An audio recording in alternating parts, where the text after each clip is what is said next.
اور جو ملک کی جو معیشت ہے وہ IMF اور ورلڈ بینک کے قبضے میں چلی گئی. وہ 4 بندے آ کے بیٹھے ہوتے ہیں, یہ آگے آگے بھاگ رہے ہوتے ہیں, ان کے سنا ہے وہ 4 آئے ہوئے ہیں اور کہہ رہے ہیں نیا ٹیکس لگاؤ. ان کے گھروں میں گھس گیا, ورنہ انہیں تو ہمارا احساس ہی نہیں تھا, انہیں تو پتہ ہی نہیں تھا کہ ہم بھی یہاں جیتے ہیں اس دنیا میں. یہ اپنی ان کی علیحدہ قوم ہے, ان کی گیٹڈ کمیونٹیز ہیں, ان کے ہاسپٹل ہیں, اور تو یہ ہوا ہے. اور یہ واپس سیاست لانی پڑے گی. سوائے مرغی خانے کھولنے کے تمہیں کوئی اوقات نہیں ہے تمہاری. اسٹیل مل پہ اب ہاؤسنگ سوسائٹی بنوا دو گے تم, ایک جو اور یہ جو آپ کا ہیوی میکینیکل کمپلیکس ہے اسے بھی تم بیچ دو گے. بات یہ ہے کہ یہاں نظریاتی سیاست ختم ہوگی. عامر ضیاء صاحب, یہ ان کے دو پیسے کے مسائل ہیں, ان کے طبقاتی جو وجود ہے وہ ان کا مسئلہ ہے, اور یہ اب یہاں پہ اس ریاست کو نوچ کر ہی اپنا طبقاتی وجود رکھ سکتے ہیں. لہٰذا یہاں ضرورت ہے, کیونکہ بندے ڈس انفرینچائز ہو چکی ہے یہ قوم.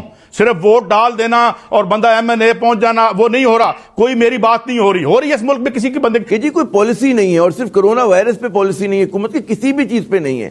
آپ کے خیال میں اس قسم کا بیان جو ہے اس میں مبالغہ آرائی بہت زیادہ ہے, کیونکہ ظاہر ہے کہ پالیسی غلط ہو سکتی ہے, ٹوٹی پھوٹی ہو سکتی ہے, لیکن پالیسی تو ہوتی ہے حکومت کی ہر معاملے پہ.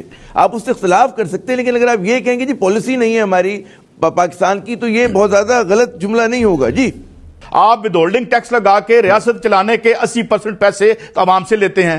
نوکریاں مانگنے جائیں تو وفاقی وزیر کہتے ہیں یہ تو ہمارا کام ہی نہیں ہے. خود ہم سے نوکری لے رکھی ہے, ان کے بچوں کی پڑھائی, ان کی ہر چیز جو ہے وہ ٹیک کیئر ہم ریاست کرتی ہے, اور ریاست کو ہم ٹیکس دیتے ہیں. ایک ہی اکنامک ماڈل ہے ان کا, نیو لبرل جو کنسنسس جو ہے, جس کے ٹکڑے ٹکڑے پوری دنیا میں بکھر پڑے ہیں. کوئی بندہ کون سی پالیسی پہ بات کرے, کوئی آ کے بات کرتا ہے, سارے کا سارا تو کیپچر ہو گیا, پولیٹیکل پارٹیاں خاندانوں کے قبضے میں چلی گئی, اور جو ملک کی جو معیشت ہے وہ IMF اور ورلڈ بینک کے قبضے میں چلی گئی. وہ 4 بندے آ کے بیٹھے ہوتے ہیں, یہ آگے آگے بھاگ رہے ہوتے ہیں, ان کے سنا ہے وہ 4 آئے ہوئے ہیں اور کہہ رہے ہیں نیا ٹیکس لگاؤ. بات یہ ہے کہ آپ کے پاس کیا ہے, کوئی ایک آواز ڈسینٹ کی ہے پوری دنیا میں. یہ 1980 سے لے کے اب تک دنیا میں اودم مچا رکھا, اس سیارے کو برباد کر دیا اس نیو لبرل کنسنسس نے. کسی مائی کے لال میں جرت ہے کہ ٹی وی پر بیٹھ کے بات ہی کر دے اس کے بارے میں؟ تو یہ کیا کریں گے؟ پالیسی ان کے ہاتھ میں نہیں ہے. اور کون سی یہ پرائیویٹائزیشن 2 نمبر کام سارے کرتے رہے, یہ بھی کر رہے ہیں. 100 انڈسٹری پرائیویٹائز کی اس نے اسحاق ڈار اپنا مسلم لیگ نون نے, 90% بند ہو گئی, اوپر ہاؤسنگ سوسائٹیاں بن گئی ہیں. روز ہم سے جھوٹ بولتے ہیں, حالانکہ مین یہاں پر جو انڈسٹری لگی وہ کب لگی؟ وہ ایوب خان کے دور میں لگی, بھٹو کے دور میں لگی, اور یہ سارے آ جاتے وہ بھٹو نے برباد کر دیا. اور برباد تو تم نے کیا, سوائے مرغی خانے کھولنے کے تمہیں کوئی اوقات نہیں ہے تمہاری. اسٹیل مل پہ اب ہاؤسنگ سوسائٹی بنوا دو گے تم, ایک جو اور یہ جو آپ کا ہیوی میکینیکل کمپلیکس ہے اسے بھی تم بیچ دو گے. بات یہ ہے کہ یہاں نظریاتی سیاست ختم ہوگی. عامر ضیاء صاحب, یہ ان کے دو پیسے کے مسائل ہیں, ان کے طبقاتی جو وجود ہے وہ ان کا مسئلہ ہے, اور یہ اب یہاں پہ اس ریاست کو نوچ کر ہی اپنا طبقاتی وجود رکھ سکتے ہیں. لہٰذا یہاں ضرورت ہے, کیونکہ بندے ڈس انفرینچائز ہو چکی ہے یہ قوم. صرف ووٹ ڈال دینا اور بندہ MNA پہنچ جانا وہ نہیں ہو رہا. کوئی میری بات نہیں ہو رہی ہے اس ملک میں کسی کے بندے 4 12 15 کارٹل ہیں. جو یہ اسحاق ڈار ابھی ڈان پہ جائیے گا, جو یہ 12 کارٹلز گنوائے تھے اسحاق ڈار صاحب نے اپنے دور حکومت میں, جن کے مفادات کی جو ہے وہ ریپرزینٹ ہوتے ہیں آپ کی اسمبلی میں. تو عام بندہ کدھر گیا؟ یہ باتیں نہیں, معیار کیوں نہیں کرے گا؟ ہماری پارلیمنٹ جو ہے ہماری, ہاں دیکھیے اس میں ایک وجہ تو یہ ہو سکتی ہے, لیکن تمام وجوہات بالکل نہیں ہیں. اس میں ہوتا ایسے ہے کہ جب دربان جو گارڈ ہے وہ بھی اگر چوروں کے ساتھ مل جائے تو اس میں پھر جو گھر کے مکین ہیں وہ بالکل برباد ہو کے رہ جاتے ہیں. تو اس صورتحال میں یہ کہوں گا کہ اگر ہمارے اسمبلی کے ممبران گارڈ کی حیثیت ہے, ان کی نگہبان کی حیثیت ہے, تو بیوروکریسی اس ملک کے اندر پھر وہ چور ہے. کہ بے شمار ایسی مثالیں ہیں کہ چونکہ زیادہ پڑھے لکھے نہیں ہیں ہمارے ارکان پارلیمنٹ, جو پڑھے لکھے ہیں وہ پھر اس حساب سے محنت نہیں کرتے, دستاویزات کا مطالعہ نہیں کرتے, اور اگر کرتے بھی ہیں تو پھر وہ کچھ پارٹی قیادت کی شرائط میں کچھ بندھے ہوتے ہیں, کچھ مجبوریاں ہوتی ہیں, ان کی پاؤں میں کچھ بیڑیاں ہوتی ہیں, جس کی وجہ سے وہ کھل کے وہ بات نہیں کر سکتے جو انہیں کرنی چاہیے. تو اس کا نتیجہ یہ نکلتا ہے کہ سیاسی قیادت خود اگر کام نہیں کیا ہوا ہے وہ بیوروکریٹ کے پاس چلے جاتے ہیں, اور بیوروکریٹ پھر وہی اپنا ایک لگی بندی سوچ کے ساتھ ان کو مس گائیڈ کرتا رہتا ہے. جیسے ابھی FBR کی بھی بات ہوئی ہے, لکیر کا فقیر ہوتا ہے. تمام تر صورتحال کے باوجود میں میرے ایک اہم نقطہ اٹھایا, کہ ابھی تک تمام جو اکنامک ہماری بدحالی شروع ہوئی ہے کورونا کے ساتھ، اور اس میں سب کو پتا ہے کہ آئی ایم ایف نے اپنے قرضوں کو تھوڑا سا ملتوی کر دیا ہے، جو ڈیٹ سروسنگ ہے، اور یہ بھی پتا ہے کہ 5,000 ارب کا جو ہم نے ٹارگٹ ہمارے لیے رکھا تھا آئی ایم ایف نے، وہ اب کسی صورت پورا نہیں ہوگا. لیکن اس کے باوجود ایف بی آر کے جو چہیتے افسران ہیں انہوں نے پھر وہی تجویز پیش کی ہے کہ ہمیں 5,500 ارب کے ٹیکسز دکھانے ہیں آئی ایم ایف کو. اب ان سے کوئی پوچھے ہماری قیادت سے بھی کہ آیا آپ لوگوں میں کوئی کامن سینس ہے کہ نہیں، یہ 5,000 5,500 ارب کے ٹیکسز کہاں سے اکٹھے ہوں گے آئندہ 3-4 مہینے میں؟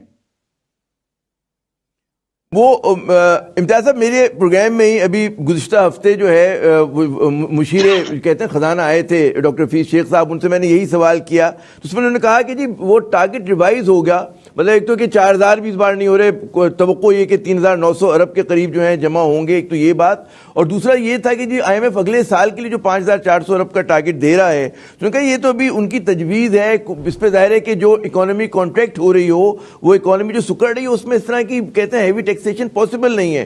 تو میرے خیال میں ہماری حکومت کے لوگوں کو بھی ادراک ہے کہ جی بہت زیادہ آپ نہیں نچوڑ سکتے. میں آپ کی بات کاٹوں گا، آپ نے گزشتہ ہفتے بات کی تھی، میں تو کل کی بات کر رہا ہوں جہاں پہ کچھ ایف بی آر کے بڑے سورما قسم کے افسران ہیں، انہوں نے کہا کہ ہم 4,000 روپے کے ٹارگٹ پورے کر لیں گے، اور یہی لوگ ہیں جو کہ ہر حکومت کو لے ڈوبتے ہیں. چلیں اس سے اچھی اور کیا بات ہوگی. جب مجھے اگر اجازت دیں سعید قاضی صاحب، وہ کرونا وائرس کی بات ہو رہی تھی، تو جو کرونا وائرس پہ اجلاس ہوا نا، اس میں وزیر اعظم صاحب تشریف لائے، ناقائد حزب اختلاف تشریف لائے، کیا ان کا جو ہے قومی اسمبلی میں آنا ضرورت نہیں ہوتی؟ مرضی ہے کہ آئیں نہ آئیں. جی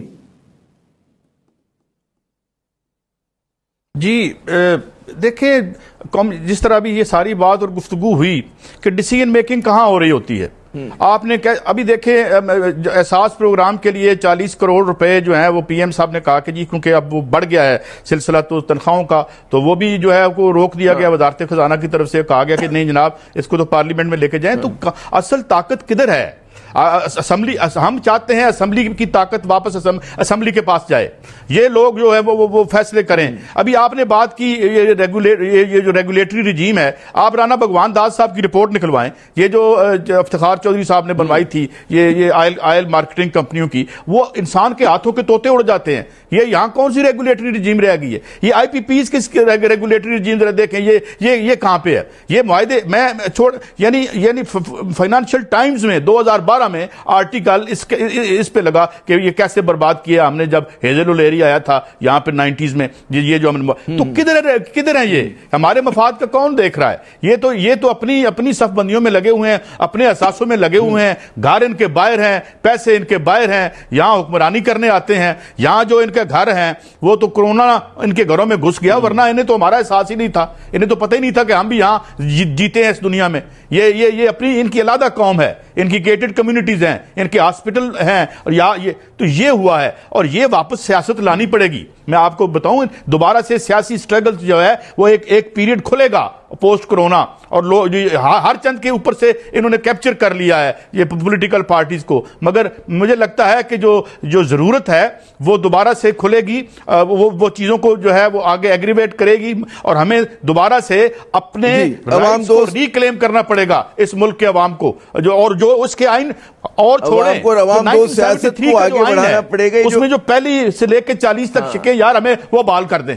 آج کے بعد وہ پرنسپل آف پالیسی نہیں ہونا چاہیے، ان کو بائنڈنگ کریں ان کے اوپر. یہ تحریکیں چلنی چاہیے. ہر چیز ہی مار دی ہم نے، امید بھی ختم کر دی، سب کچھ ختم کر دیا. تو میرے خیال میں یہ ایسے چلے گا نہیں عامر بھائی، ایسے چلے گا نہیں، کیونکہ ایک چھوٹی سی اقلیت نے جو جمہوریت کے نام پہ قبضہ کیا ہوا ہے، مطلب ہے، اور اس میں عوام کی پارٹیسپیشن کم ہے یا نہ ہونے کے برابر ہے. بات یہ ہے کہ آپ کے پاس کیا ہے؟ کوئی ایک آواز ڈسینٹ کی ہے پوری دنیا میں؟ یہ 1980 سے لے کے اب تک دنیا میں اودم مچا رکھا، اس سیارے کو برباد کر دیا اس نیو لبرل کنسنسس نے. کسی مائی کے لال میں جرت ہے کہ ٹی وی پر بیٹھ کے بات ہی کر دے اس کے بارے میں؟